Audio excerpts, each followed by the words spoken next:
തലമുറകൾ തോറും പാടും ഭാഗ്യവതിയമ്മ. ജപമണിമാലകളിൽ ഉയരും നന്മ നിറഞ്ഞവളമ്മ. പറുദീസയായി അമ്മ ദൈവത്തിനു പാർക്കാൻ, പുണ്യാശ്രമമായി അമ്മ ഈശോയ്ക്കു വളരാൻ.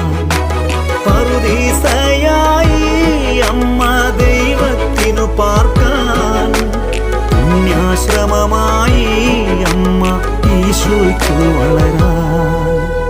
അമ്മേ എൻ്റെ അമ്മേ, എൻ്റെ ഈശോയുടെ അമ്മേ, അമ്മേ എൻ്റെ അമ്മേ, എനിക്കീശോ തന്നൊരമ്മേ.